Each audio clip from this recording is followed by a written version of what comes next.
Hi everyone, I'm Jack the Rambling Raconteur. I hope that you're doing well. I'd like to share a few thoughts on The Dead Zone by Stephen King. I reread this last weekend and I really enjoyed it. I enjoyed it far more than I had recalled the first time I read it more than 2 decades ago. Honestly, about 25 years ago when I was first getting into these novels as an early teenager, diving into Stephen King's oeuvre. But there's something that really clicked on this reading. I realized how much of the book is really a thriller, is a crime novel, far more than a horror novel. Frankly, it's even more of a science fiction book than a horror book in some ways. The horror is real people doing terrible things, not necessarily a supernatural event or some massive horrifying cult or something that's taking place, or one individual who has special powers. The special power is here, a la Carrie, but it's in a very different tone. It's a different register. The book feels very real and lived in. It hits those Dickensian details that can be one of King's best qualities as a writer, something that I really appreciated more and more when I was rereading his books in my 20s. But if you've never read this, you might be familiar with the story. There have been a film adaptation, the television series, but we have a character, John Smith, who is injured as a child. He has sort of an accident at the local ice pond, ice skating, and then he has a subsequent accident that completely changes his life. And when he awakens from a multi-year coma in the late 1970s, or mid-1970s, I should say, he has this ability to touch someone and sense, honestly, something terrible that's going to happen. He's able to make these connections and remember things from this person's memory. He's able to foresee something in the future that is usually bad and that he can help make a difference on. And there are these ethical questions within the book about, okay, what should he do with this power? He doesn't want any publicity. He doesn't want to be noticed. But does he have a responsibility or a duty to do anything with that ability? And I think those ethical quandaries that King wants to explore are real. They are important. They are valid. They are valuable. And there's something about the book that I think really pushes the envelope for what King was capable of as a writer. And that's fascinating because this, if I'm correct, this is coming sort of on the heels of him writing The Stand, which so many regard as his magnum opus, and is this enormous, sprawling, dark fantasy, this post-apocalyptic book. But the Dead Zone gets at something that I think feels much closer. There, even in the aftermath of a pandemic, so many of us, it's hard to imagine the world ending as much as we talk about it or fear it or see it. But there's something very real about seeing the harm that people do in the Dead Zone, and the way that Johnny can interact with them and try to make it affect a change. So I wanted to read a couple passages to give a sense of what this sounds like if you've never read it. So here he is. Here's King writing as Johnny is sort of still in the coma, but his brain activity has started increasing. Silence then, echoes dying away. Then, in a little while, it would start again. So after a while, he did not know how long, time seemed to have no meaning or relevance in this place. He began to grope his way down the hall, calling in return, or perhaps only calling in his mind, perhaps hoping that he and the owner of the voice would find their way out together, perhaps only hoping to give some comfort and receive some in return. But the voice kept getting further and further away, dimmer and fainter, far and wee, until it was just an echo of an echo, and then it was gone.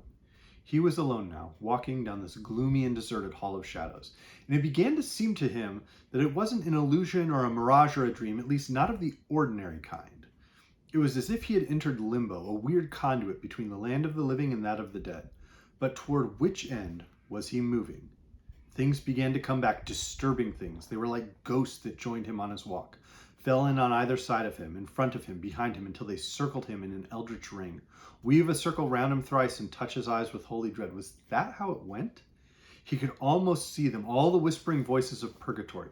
There was a wheel turning and turning in the night, a wheel of the future, red and black, life and death slowing.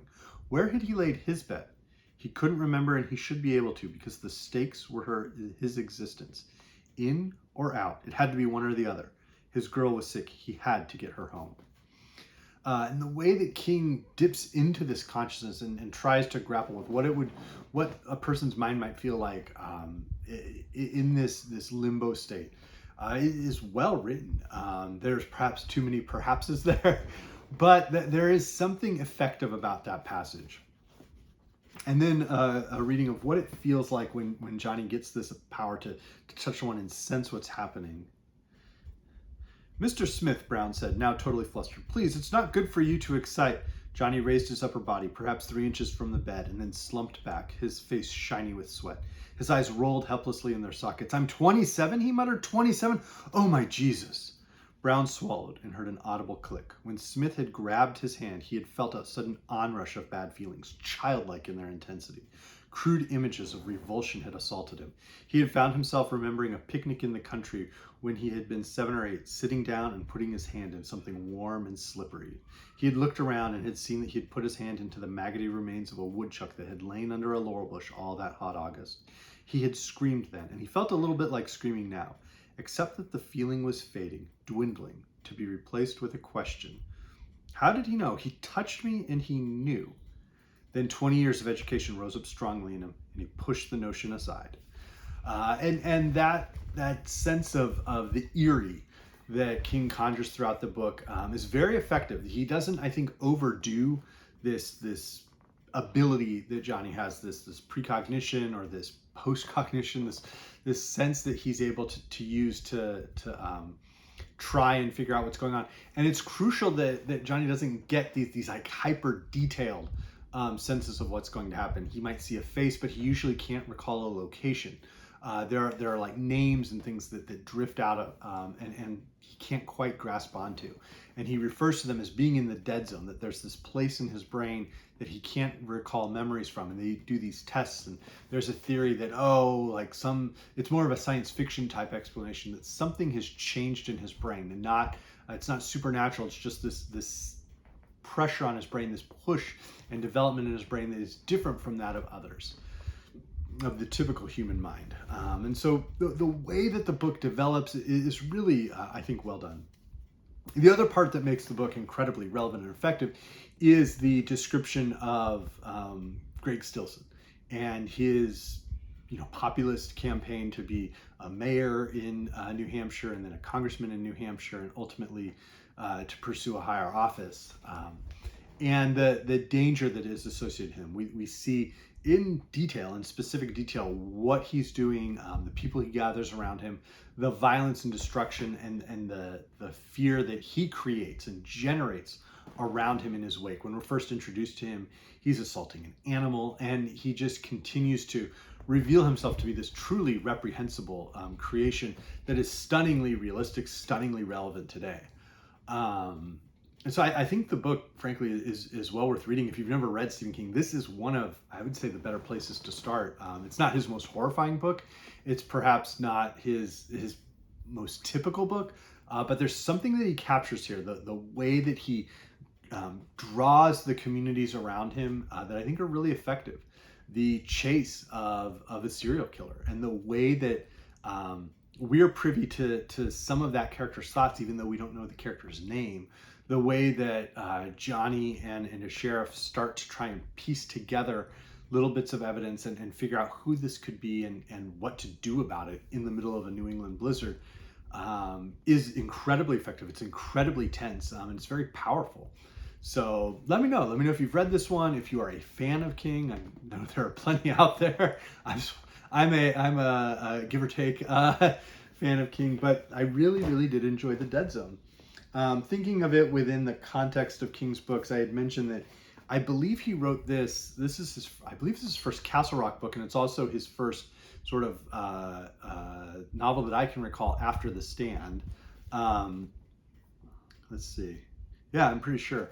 The Stand itself is very strong, very powerful, far more dense and longer than The Dead Zone, but perhaps in some ways richer than The Dead Zone. Certainly I thought of Christine, one of King's abilities to draw out pop culture references, and he does that with some interesting details in The Dead Zone, and I'll mention those at the end. Christine, he just dives wholeheartedly into those and towards those. Certainly his early stories collected in Night Shift, these are some of, I think, the best horror stories he ever wrote.